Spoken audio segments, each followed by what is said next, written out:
Bien, bienvenidos a la sesión 53. Quiero recordarles primero que desde el capítulo 20, hoy vamos a ver el 23, Pablo ha expresado su interés de ir a predicar a los suyos, al pueblo judío, a Jerusalén. Pero sus hermanos, los cristianos que por ahí se habían convertido en las iglesias que fue fundando por Asia, por Acaya, por Macedonia, procuraban disuadirlo de su intento sin conseguirlo, de que no fuera a Jerusalén. Hubo un profeta llamado Agabo que se agarró el cinturón de Pablo, se amarró las manos y los pies y le dijo: así dice el Espíritu que harán con el dueño de este cinturón. Pero Pablo, por amor a su pueblo, el pueblo judío, decía que no solo estaba dispuesto a ser amarrado, sino a dar su vida por el Evangelio, si se trataba de salvar a gente de su pueblo, a gente de los judíos. Y por ahí en la carta de los romanos hay versos conmovedores de su amor por los judíos. También obviamente dice que no buscaron a Dios de acuerdo a la ciencia, que fueron celosos de acuerdo a la religión, pero que no fueron celosos de acuerdo a lo que decía la palabra.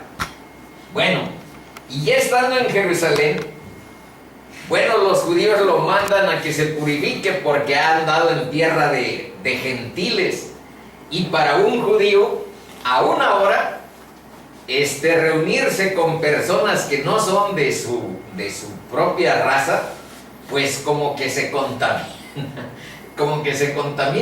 Entonces, si convivimos con gentiles, tenemos que ir a un proceso de purificación, porque así estaba la ley al principio.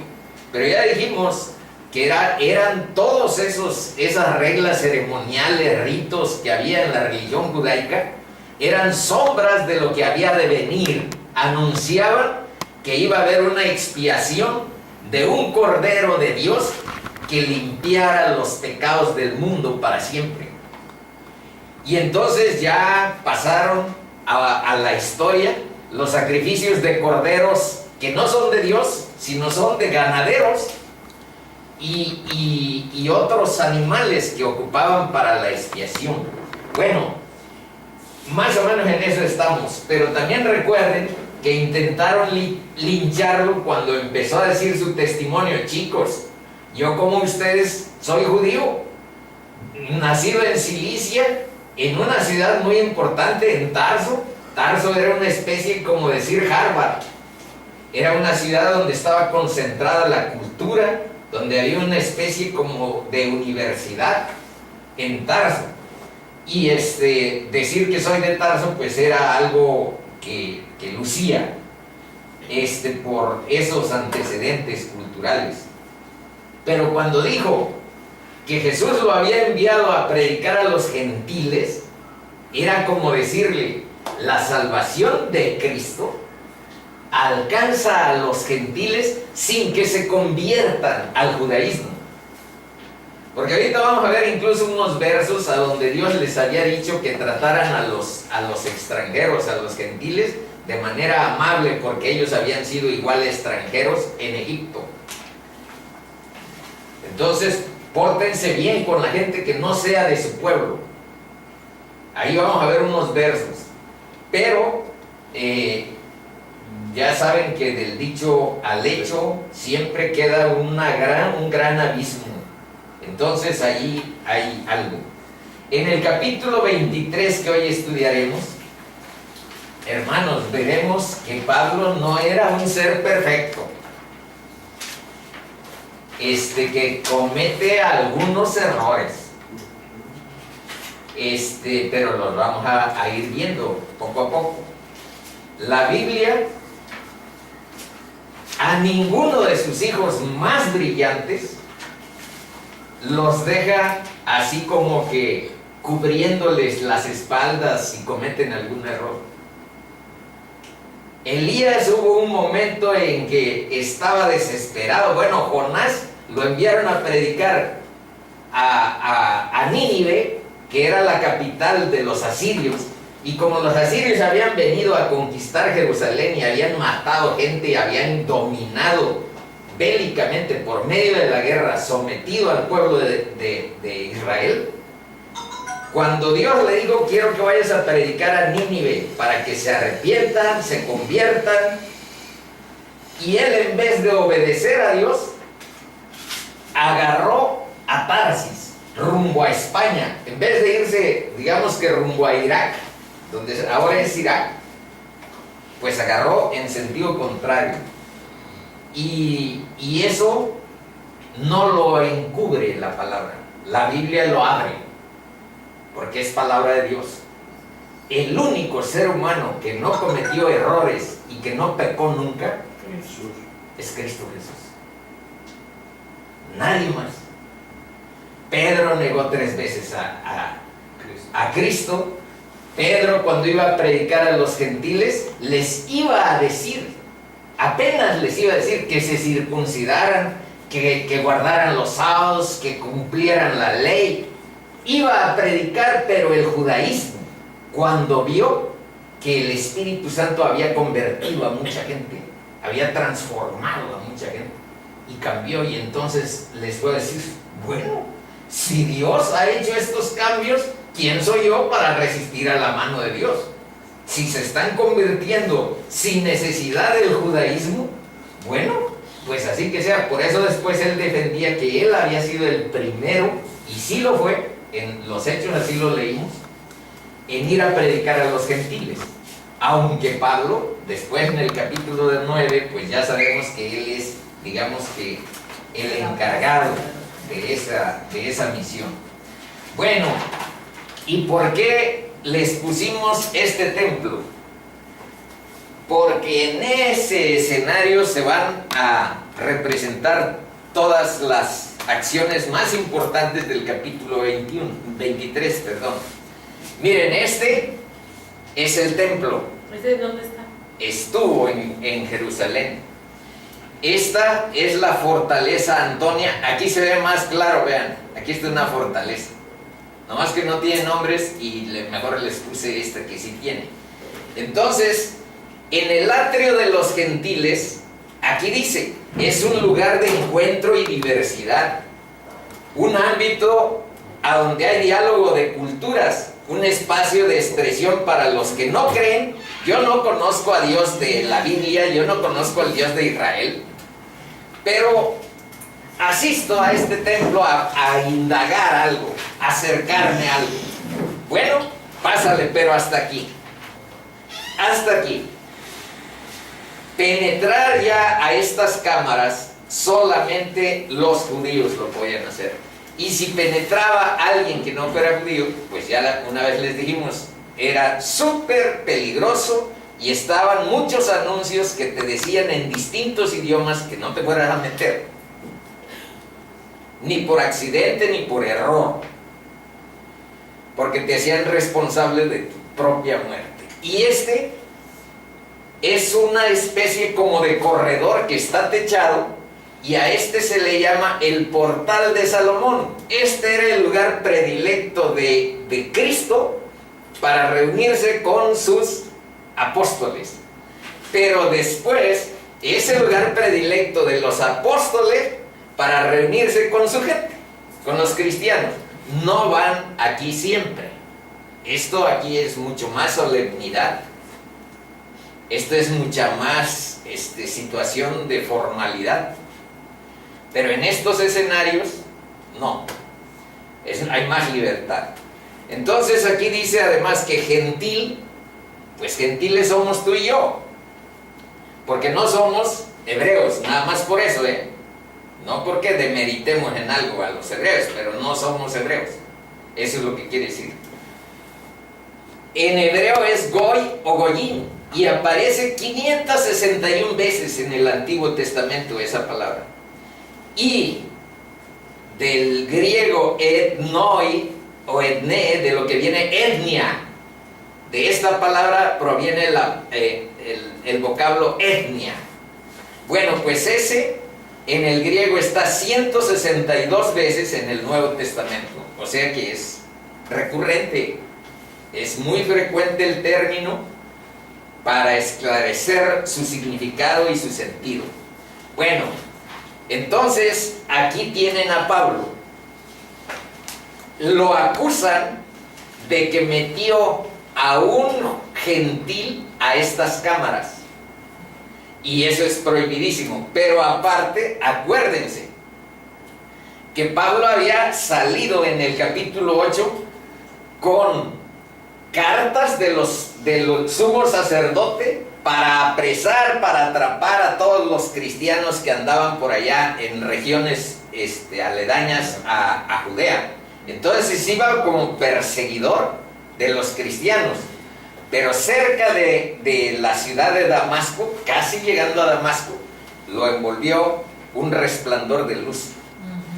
Y lo tumbó del caballo y adiós afanes de andar contra Cristo, de andar persiguiendo a cristianos. Se convirtió en uno de los más apasionados predicadores del Evangelio. Pero ahora, ¿qué piensan que tienen en la cabeza los judíos? Pues dicen, nos traicionó, porque dejó de andar persiguiendo a los cristianos. Algo pasó raro, no lo entienden. Cristo mismo les había dicho que si no conocían a Dios, tampoco lo conocerían a Él. No escuchan su voz, porque no son de mi Padre. Entonces, ahí hay algo que hay que ver, en el sentido de que pues no eran de Dios, no conocían la voz de Dios y no conocieron al Hijo. Bueno, aquí están unos cuantos versos. Dice,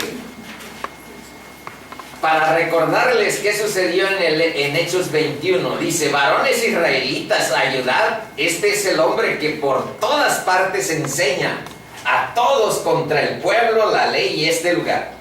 Y además de esto, ha metido a griegos en el templo. Griegos son gentiles. Y ha profanado este santo lugar.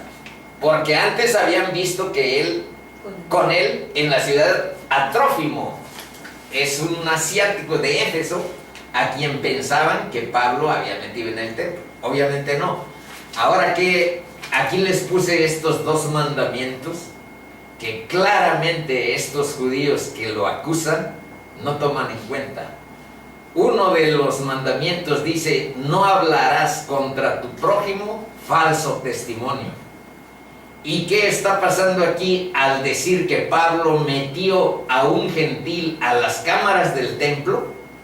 Quiere decir que hay un falso testimonio, como también lo tuvieron contra Cristo.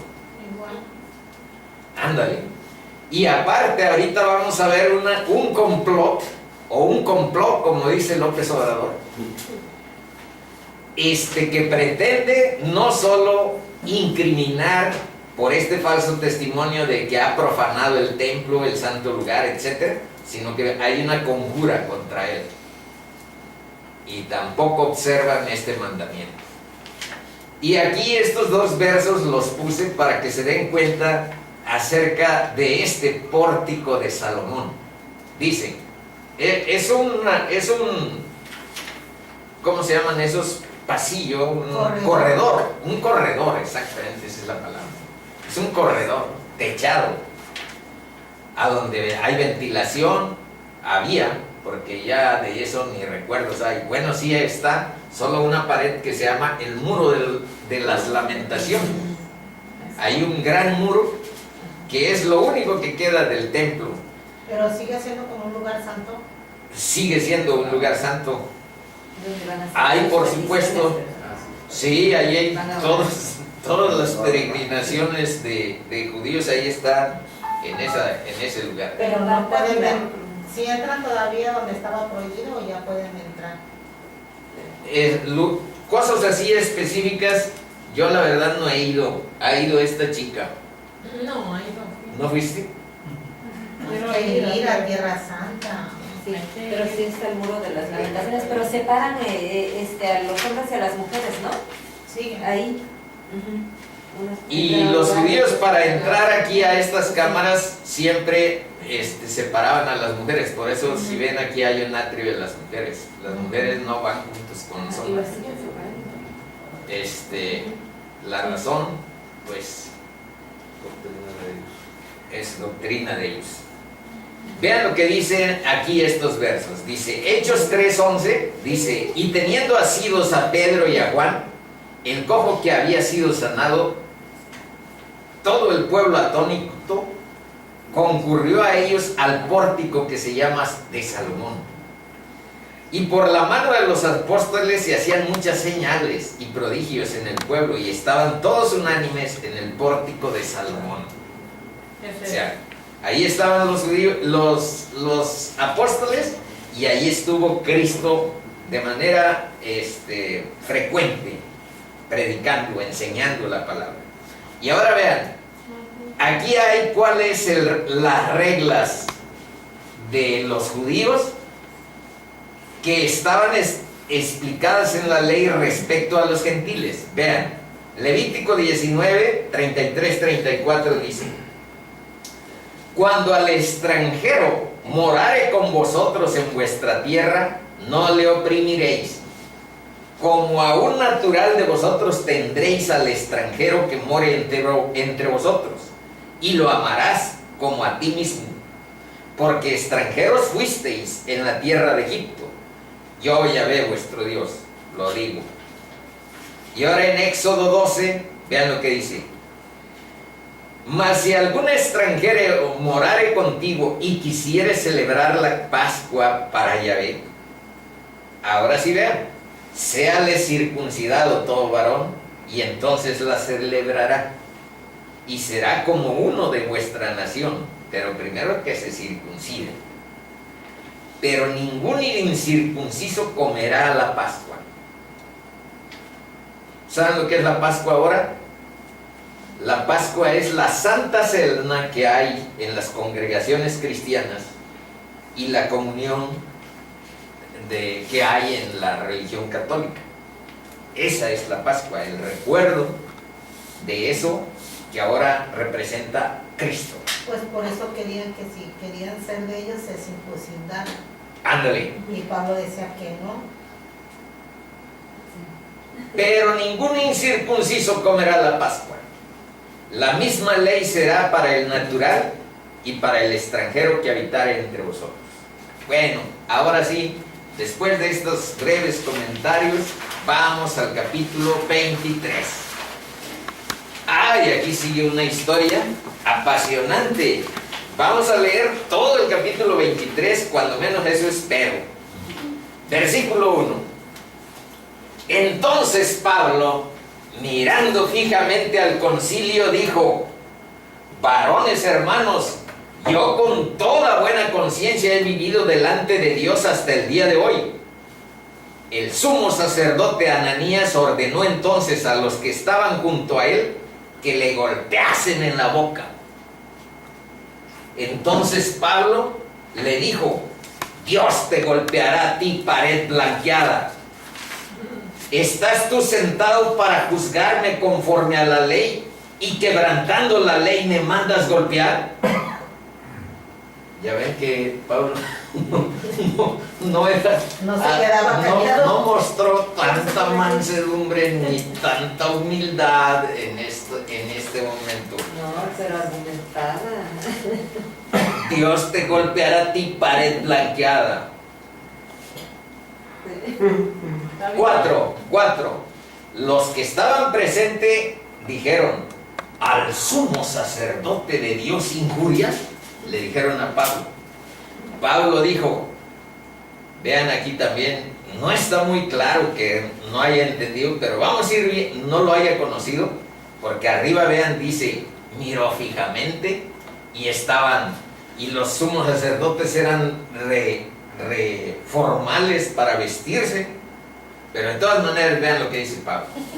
Pablo dijo: no sabía, hermanos, que era el sumo sacerdote, pues escrito está: no maldecirás a un príncipe de tu pueblo. Bueno, primero quiero recordarles de dónde vino eso de pared blanqueada. Vean lo que dice Cristo en Mateo 23, de los versos 27 y 28. Ay de vosotros, la palabra ay es juicio de Dios en frente de los que no son de Él.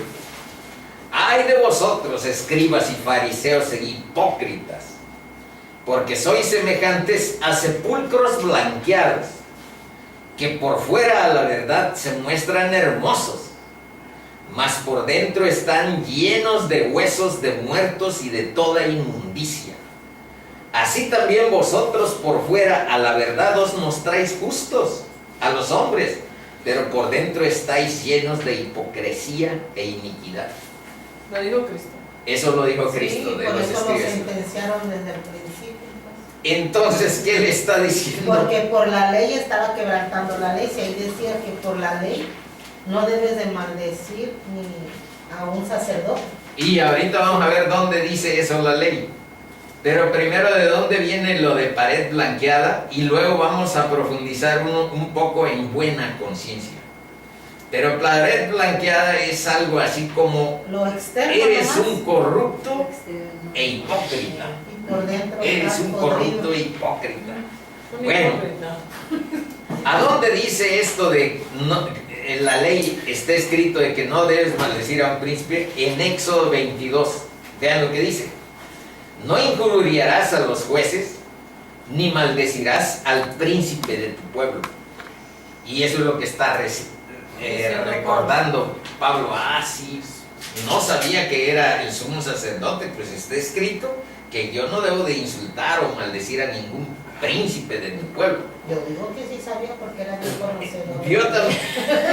Yo también eso veo, pero puede haber sido que no lo conociera porque ya tiene mucho tiempo A la que se persona, fue, sí es cierto.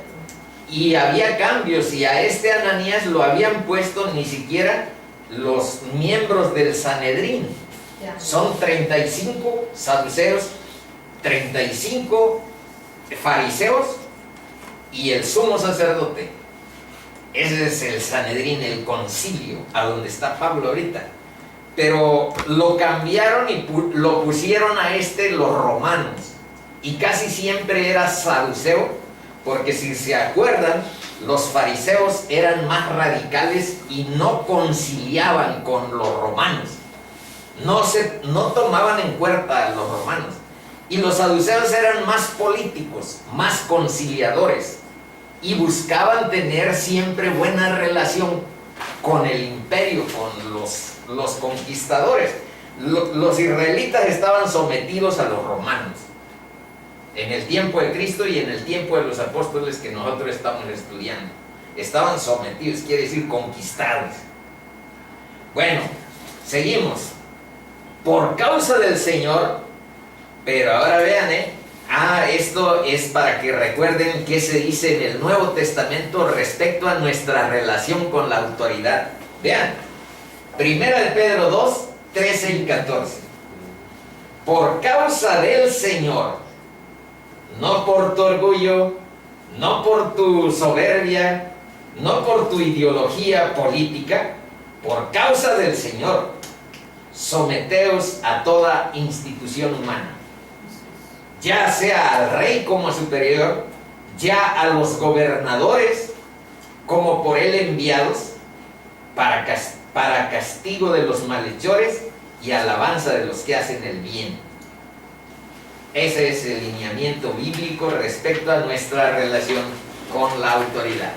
Pero ahora vamos a analizar esto con toda buena conciencia. Pablo les está diciendo: varones hermanos, yo con toda buena conciencia he vivido delante de Dios hasta el día de hoy. ¿Qué quiere decir eso? Hermanos, no tengo de qué avergonzarme. Mi conciencia está limpia por lo que dice la ley, los profetas y los salmos, que se ha cumplido con la venida del Mesías. Mi conciencia está en paz con Dios. Y ahí les puse qué significa conciencia según la Real Academia Española. Dice que conciencia es el conocimiento del bien y del mal que permite a la persona enjuiciar moralmente la realidad y los actos, especialmente los propios. Pero además de lo que diga la Real Academia Española, hermanitos, la conciencia es un mecanismo que Dios dispuso para que nosotros tuviéramos una alerta, se nos prendiera una luz cuando la estamos regando, cuando nuestra conciencia nos remuerde, nuestra conciencia nos juzga. Y deben de saber que en Romanos capítulo 2, la Biblia dice que las personas que no conocieron nunca el Evangelio, porque ustedes y yo que conocimos el Evangelio por la vía que sea, necesitamos creer en él y obedecer a nuestro Salvador. Pero los que nunca conocieron el Evangelio serán juzgados por Dios según su conciencia. Eso dice Romanos 2. No podemos profundizar mucho en eso porque sería un tema de cierto tiempo. Sentido moral también significa sentido moral y ético propios de una persona, conocimiento espontáneo y más o menos vago de una realidad, o conocimiento claro y reflexivo de la realidad. Esas son todas las acepciones que la Real Academia Española reconoce para la palabra conciencia.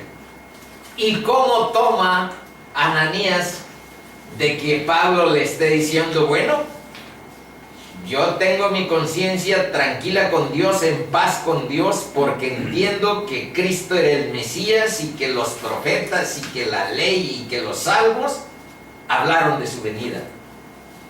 No hay ruptura, no hay bronca entre lo que Cristo representa y lo que dicen la ley, los profetas y los salmos. Eso les está diciendo.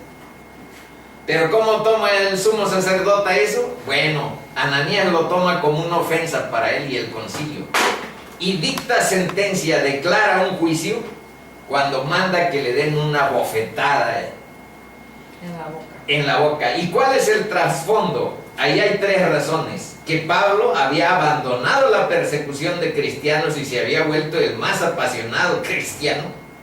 2, había dado un testimonio defendiendo la salvación de Cristo que alcanzaba a los gentiles sin necesidad de que se convirtieran al judaísmo. Eso le sonaba a ofensa, a humillación, a algo totalmente blasfemo y fuera de lugar. Y 3, lo acusaban por haber profanado el templo introduciendo a gentiles al interior. Esas tres, nada más con una, ameritaban algo grave, pero las tres juntas pues hacen a Pablo una persona muy amenazada de parte de todos los gentiles, de parte de todos los judíos, y eso es lo que vamos a ir desglosando poco a poco. ¿Cómo debió haber reaccionado Pablo frente a una situación como la que acabamos de leer? Vamos a ver qué dice Pedro, Primera de Pedro, capítulo 3, versículos 14 y 16. Dice: mas también, si alguna cosa padecéis por causa de la justicia. ¿Y qué estaba pasando con Pablo? Pues estaba padeciendo por causa de la justicia. La justicia es Cristo, deben saber. Dice: mas también si alguna cosa padecéis por causa de la justicia, bienaventurados sois. Y ahora vienen las recomendaciones de Pedro. Por tanto, no os amedrentéis por temor de ellos, no os conturbéis, sino santificad a Dios el Señor en vuestros corazones, y estad siempre preparados para presentar defensa. Y vean aquí, estas son las palabras claves. ¿Cómo presentaremos defensa? Con mansedumbre y reverencia ante todo el que os demande razón de la esperanza que hay en vosotros. Y eso es lo que a mi parecer no vemos claramente aquí. Pero no estamos para juzgar, sino para confrontar con la palabra. Vean, Dios te golpeará a ti, pared blanqueada. ¿Estás tú sentado para juzgarme conforme a la ley y quebrantando la ley me mandas golpear? Entonces hay ahí cierta situación de amenaza, cierta situación de acusación, etc. A donde de plano no hay mansedumbre ni reverencia ante todo lo que ahora demande razón de la esperanza que hay en vosotros. Teniendo buena conciencia, aquí habla también de buena conciencia, para que en lo que murmuran de vosotros como de malhechores, sean avergonzados los que calumnian vuestra buena conducta en Cristo. Y vean, en relación con cierto tono de amenaza o de venganza que dice Romanos 12, lo que el propio Pablo escribió. No os venguéis vosotros mismos, amados míos. Romanos 12, 19. Sino dejad lugar a la ira de Dios, porque escrito está: mía es la venganza, yo pagaré, dice el Señor. Y ahora vean lo que dice en Juan 18, pónganle por favor ahí, porque por alguna razón no se lo puse. Juan 18 del 19 al 23. Ahorita les presentamos una pluma. A propósito, ya en el siguiente año, que iniciamos a partir del otro jueves y que vamos a echar la casa por la ventana con tanto pollo y carne de tacos al pastor y cosas por el estilo. ¿Cuándo el otro jueves? El otro jueves, vamos a ir procurando introducir algunos cambios que tienen que ver con que hagan anotaciones, con que formulen preguntas, con que nos las dejen en papelitos, con que planteen dudas, ya sea abiertamente o en papeles, que nosotros podamos ir ventilando poco a poco. Las respuestas puntuales, se las he dicho desde el principio, no siempre las voy a saber y les diré con toda claridad y honestidad: no, pues eso déjame investigarlo. Yo estoy aquí por el testimonio que... También nos debes de dejar tarea. Y también ir viendo algunos capítulos, etc. Pero vamos a ver qué dice Juan 18. Ahora aquí, ahí están las Biblias, aquí investigamos.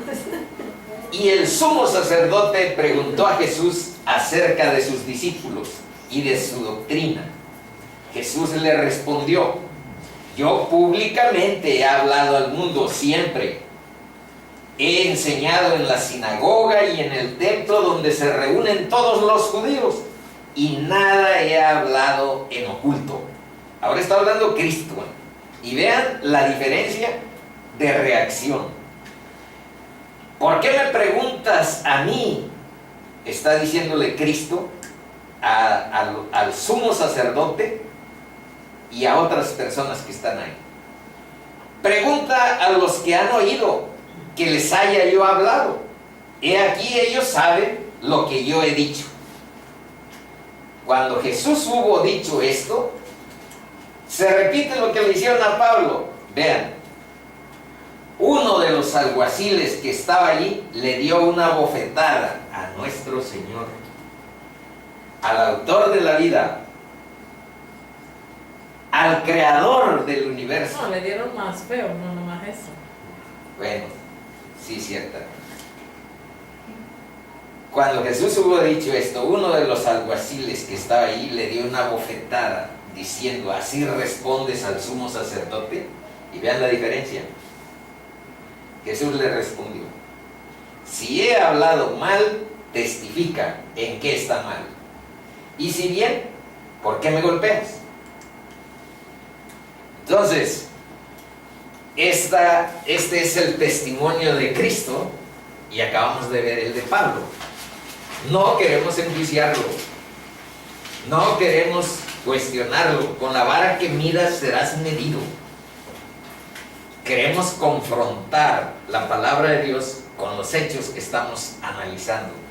Pero aquí dice una conclusión hasta aquí. Dios no dice borrón y cuenta nueva. Dios dice borrón y vida nueva. Entonces, manito, muestra la mansedumbre y la reverencia.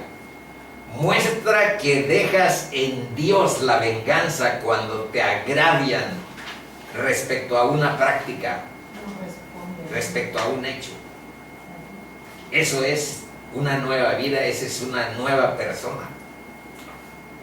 Entonces, obviamente Pablo lo era, pero lo que estamos viendo es que aun cuando tengamos un corazón nuevo, aun cuando Dios haya convertido nuestra vida y transformado nuestro ser, nosotros seguimos teniendo este cuerpo. Por eso Pablo decía, el mismo Pablo, ¿y quién me quitará este cuerpo de muerte? Porque hay pulsiones, porque hay tensiones, porque la carne pide su propio alimento y hay siempre esa situación.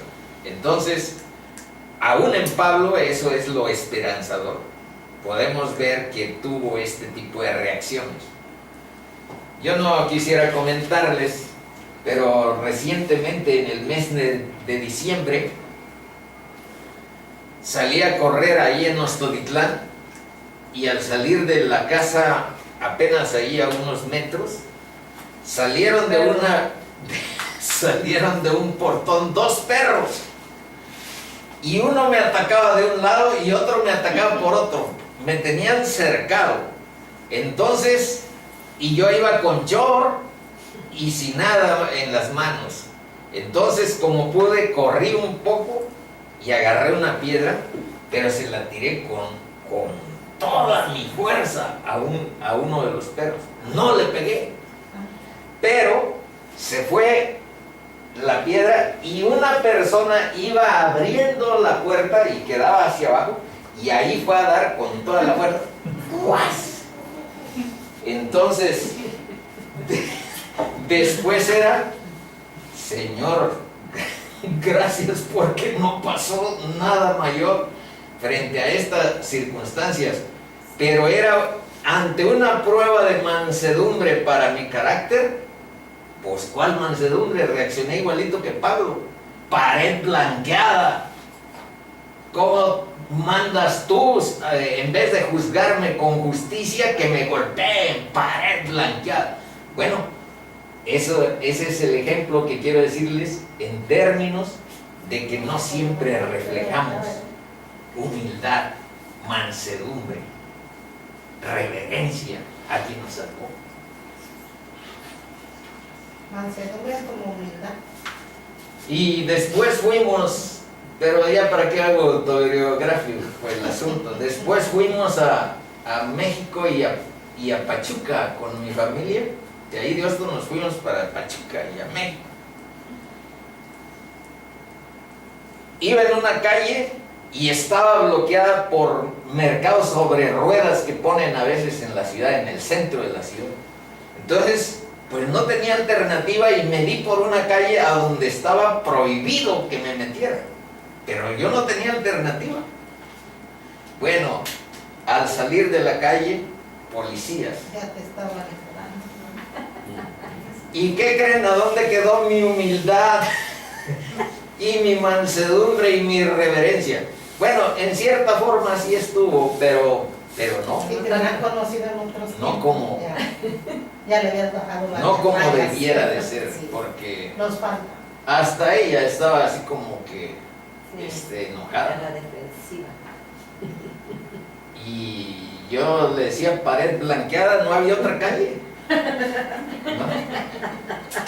No había otra calle, yo nada más Y salí yo por decía, donde. eso no se justifica. Te salió caro el chistecito. Ah, sí. Pero eso era lo de menos frente a tu conciencia humana. Y llevar tu anhelo de ser hijo de luz. Es diferente. Bueno, estamos concluyendo esta primera parte y dice: y esta es la condenación, que la luz vino al mundo y los hombres amaron más las tinieblas que la luz, porque sus obras eran malas. Hermanos, mucha gente no se convierte a Cristo, no quiere seguir a su Salvador, a su Señor, al que vino a librarnos de la condenación y de la muerte, de las consecuencias del pecado. ¿Saben por qué? Porque ama más su pecado que la posibilidad de vida eterna y de salvación. Amamos más el pecado. Dice, porque todo aquel que hace lo malo aborrece la luz y no viene a la luz, para que sus obras no sean reprendidas. Mas el que practica la verdad viene a la luz, para que sea manifiesto que sus obras son hechas en Dios. Y aquí viene, dice, el enemigo, el mundo y nuestra propia carne buscarán siempre cerrar la boca de los siervos de la verdad. Aquí vean que este chico lo que quiso es que callarle la boca a Pablo, que estaba diciendo que tenía buena conciencia, que no había contradicción entre lo que los judíos tienen escrito en la Biblia con lo que pasó con la venida de Jesús, sino fue su confirmación. Esa verdad, Ananías quiso callarla violentamente. Y eso es lo que estamos aquí. El enemigo, el mundo y nuestra propia carne buscarán siempre cerrar nuestra boca, que no hablemos de Dios, que no digamos que hay salvación en Cristo, que no hay necesidad, que digamos que sí hay necesidad de creer en el Evangelio y obedecer como siervos a Jesús, seguir sus huellas. Y no tienen cómo refutar la verdad que sale de Dios. No tenemos, la sabiduría humana no alcanza. Si piensan que por justificar, pues con argumentos culturales y aparentemente científicos puedes anular la verdad de Dios, pues no has profundizado en su análisis o no la conoces cara a cara. Pero eso de no refutar la verdad se ha aplicado a Juan el Bautista, a Jesucristo y a Esteban, de lo que nosotros hemos leído. Y vean lo que dice Gálatas. Pues vosotros sabéis, esto lo puse, deben de saber antes, que hay una posibilidad de que Pablo no conociera, no sabía, hermanos, que era el sumo sacerdote. Porque es probable que aquella luz que vimos en el capítulo 9, que lo dejó ciego, y que después fue a Ananías y le dijo, recupera la vista a Pablo, y la recuperó, pero es posible que no haya quedado bien su vista. Vean lo que dice Gálatas. Gálatas 4, del 13 al 15.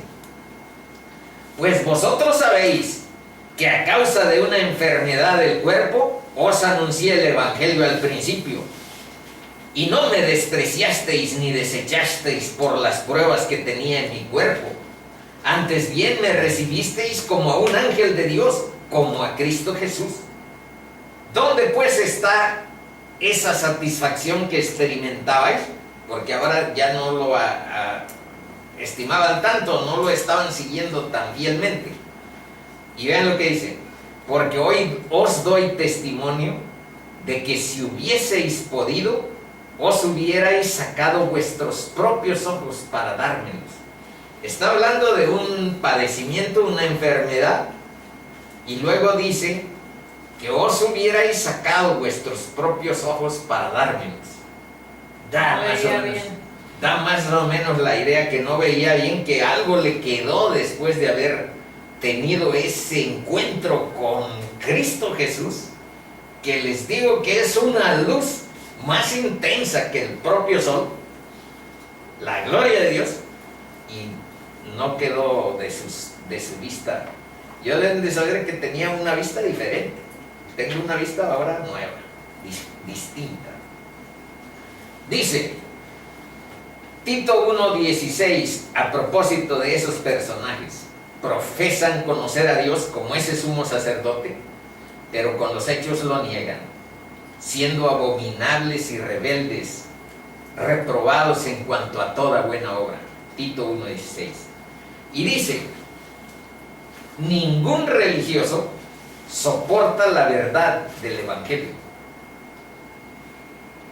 La gracia, decir que todo es por gracia de Dios, ofende el orgullo. El arrepentimiento como el primer paso para entrar al reino de Dios, agrede la autoestima. Santificarse, que quiere decir separar tu corazón de los valores predominantes en el mundo, los gustos mundanales y gregarios. No quiero eso. Santificar, ni arrepentimiento, ni gracia. Amo más mi pecado. Y seguir con humildad a Cristo. ¿Cómo lo voy a seguir? Es confuso porque no le veo. Y hay un verso de la primera de Corintios a donde dice que por fe andamos, no por vista. ¿Y eso qué es? No, hay que ver para creer. Y en el 7 hay unas conclusiones. ¿Cómo se limpia la conciencia según lo humano? ¿Cómo podemos tener una conciencia limpia? Según lo humano, mediante tu propio criterio, mediante tu propia prudencia, tu propia sabiduría, mediante justificaciones egocéntricas y mediante excusas y evasiones. ¿Por qué no puedo seguir a Cristo? Excusas y evasiones.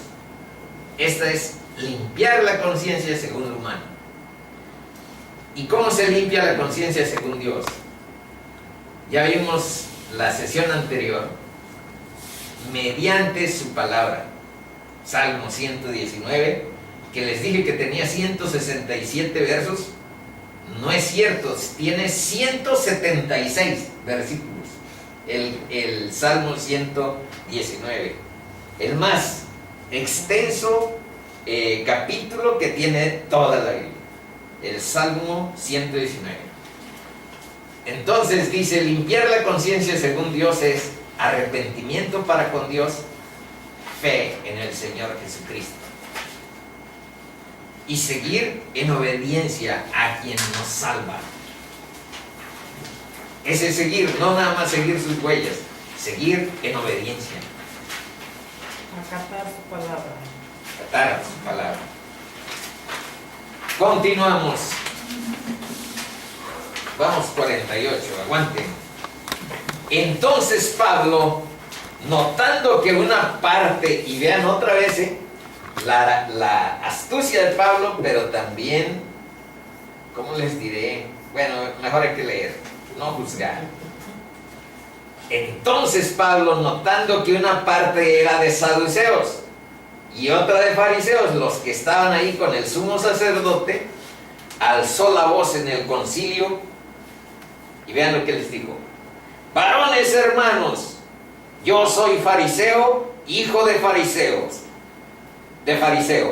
Acerca de la esperanza y de la resurrección de los muertos se me juzga.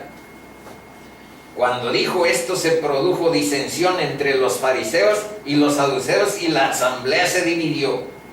Porque los saduceos dicen que no hay resurrección, ni ángel ni espíritu, pero los fariseos afirman que sí, estas cosas existen. Así lo explico, afirman estas cosas. 9. Y hubo un gran vocerío, y levantándose los escribas de la parte de los fariseos, contendían diciendo: ningún mal hallamos en este hombre, que si un espíritu le ha hablado. Y se refieren al encuentro de Pablo con Cristo. Y dicen: ningún mal hallamos en este hombre, que si un espíritu le ha hablado o un ángel, no resistamos a Dios. Y habiendo grande disensión, el tribuno, la autoridad de los romanos, teniendo temor de que Pablo fuese despedazado por ellos, mandó que bajasen soldados y lo arrebatasen de en medio de ellos y lo llevasen a la fortaleza. Por eso les puse el asunto de esta foto. Esta es la fortaleza. Está anexo al templo, estaba. Esa es la fortaleza de los romanos. Dice, a la noche siguiente se le presentó el Señor, fíjense, aún con que haya habido algún error, a la noche siguiente se le presentó el Señor, Cristo mismo, y le dijo, ten ánimo, Pablo, pues como has testificado de mí en Jerusalén, así es necesario que testifiques también en Roma. Aquí estos versos son para que vean esto de la división entre fariseos y saduceos. Dice que un día vinieron a Cristo los saduceos que dicen que no hay resurrección y le preguntaron, esto está en Mateo 22, el versículo 23 y luego del 29 al 32. Y le preguntaron, oye, ¿qué pasa si un sujeto se casa con una esposa y luego muere, y si esa esposa se vuelve a casar con otra persona, y ¿con quién va a ser pareja allá en los cielos? Entonces respondiendo Jesús les dijo, erráis, ignorando las Escrituras y el poder de Dios, porque en la resurrección ni se casarán ni se darán en casamiento, sino serán como los ángeles de Dios en el cielo. Pero respecto a la resurrección de los muertos, cosa que no creían los saduceos, estaban preguntando,